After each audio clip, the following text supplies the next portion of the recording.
ইসরায়েলের বিরুদ্ধে ফাত্তা hypersonic missile সফলভাবে ব্যবহার করেছে ইরানের ইসলামিক রেভলিউশনারি গার্ড কর্পস বা আইআরজিসি। অত্যাধুনিক প্রযুক্তির এই মিসাইল প্রথম দিনই ইসরায়েলের ক্ষেপণাস্ত্র প্রতিরক্ষা ব্যবস্থা ধসিয়ে দিয়ে দখল করে নেয় ইহুদিবাদী রাষ্ট্রটির আকাশ। ফাত্তার কারণেই দিনটিকে টার্নিং পয়েন্ট হিসেবে অভিহিত করেছে আইআরজিসি। ইসরায়েল বরাবরই দাবি করে আসছে তাদের আকাশ প্রতিরক্ষা ব্যবস্থা অপ্রতিদ্বন্দ্বী ও দুর্ভেদ্য। সেই মিথ বুধবার ভেঙে গুঁড়িয়ে দিয়েছে ইরান। ইসরায়েলি আকাশ বুধবার ছিল ইরানের দখলে।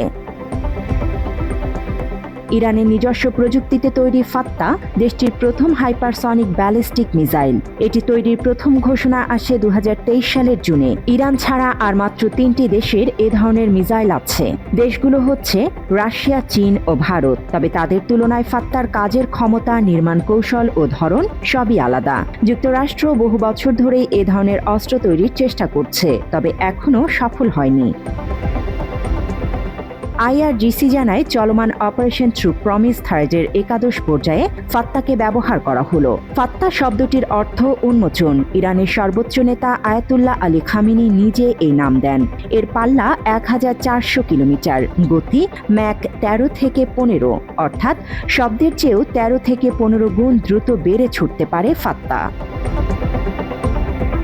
এর নজেল দিক পরিবর্তনে সক্ষম, অর্থাৎ যে কোনো দিকে যে কোনো সময় বোমা ছুটতে পারে এটি। আর এর সবচেয়ে বড় গুণ হচ্ছে বিশ্বের কোনো ক্ষেপণাস্ত্র বিধ্বংসী ব্যবস্থার পক্ষে এর নাগাল পাওয়া সম্ভব না। সাম্প্রতিক বছরগুলিতে পশ্চিমা সংবাদ মাধ্যমগুলো ইরানের প্রযুক্তিগত সাফল্য স্বীকার করে না বা উপহাস করে। তবে 2023 সালের জুনে ফাত্তার ঘোষণা দেওয়ার সময় বিষয়টি ভিন্ন ছিল। সে সময় তাদের প্রতিক্রিয়া ছিল পরিমাপিত ও ভারসাম্যপূর্ণ। মাত্র 30% টাকায় জমির মালিক হয়ে নতুন বাংলাদেশের গড়ে তোলার স্বপ্ন দেখা বাংলা বসতি। পশ্চিমা মিডিয়া ও তথাকথিত সামরিক বিশেষজ্ঞরা একসময় ইরানের ড্রোনকে অকেজো খেলনা হিসেবে বর্ণনা করত। সেই ড্রোনগুলোই আজ পশ্চিমাদের আতঙ্কের কারণ হয়ে দাঁড়িয়েছে। আর এই ড্রোনের জন্যই যুক্তরাষ্ট্র ইরানের উপর একাধিক অবরোধ আরোপ করেছে। 2019 সালের জুন পর্যন্ত ইরানের নিজস্ব প্রযুক্তিতে তৈরি রাডার এবং বিমান বিধ্বংসী ব্যবস্থাও উপহাসের বিষয় ছিল। ঠিক সে সময়ে যুক্তরাষ্ট্রের সবচেয়ে আধুনিক RQ-4 গ্লোবাল হক নজরদারি ড্রোন খোরদাদ থার্ড সিস্টেম দিয়ে ভূপাতিত করা হয়। তখনও যুক্তরাষ্ট্রের প্রতিক্রিয়া ছিল নিষেধাজ্ঞা আরোপ। ফাত্তার নাম প্রকাশ্যে আসার পরও তারা ইরান, চীন ও হংকংয়ের 7 ব্যক্তি এবং 6টি প্রতিষ্ঠানের উপর নিষেধাজ্ঞা জারি করে। ইসরায়েলের ওই সময়ের প্রতিরক্ষা মন্ত্রী ইয়োভ গ্যালান্ট বলেছিলেন ইসরায়েলের কাছে এর মোকাবেলা করার মতো একটি সমাধান থাকবে। তবে বুধবার তেমন কিছু দেখা যায়নি।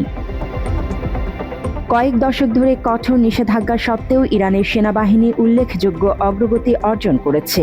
নিজস্ব প্রযুক্তিতে তৈরি বিশ্বমানের ড্রোন, মিসাইল এবং যুদ্ধবিমান তৈরি করেছে তেহরান, যদিও তারা কখনো কোনো দেশের উপর হামলা শুরু করেনি। ইরানের কাছে এই অঞ্চলের বৃহত্তম মিসাইল ভান্ডার রয়েছে, যার মধ্যে রয়েছে নিষেধাজ্ঞার অধীনে তৈরি ব্যালিস্টিক, কোয়াসি ব্যালিস্টিক, ক্রুজ এবং হাইপারসনিক মিসাইল। বিমান শক্তির উপর নির্ভরশীল বেশিরভাগ দেশের বিপরীতে ইরান গত কয়েক দশক ধরে তার দূরপাল্লার সামরিক ক্ষমতা ব্যালিস্টিক মিসাইল প্রযুক্তির উপর জোর দিয়েছে। জান্নাতুল ফেরদৌস, বাংলা এডিশন।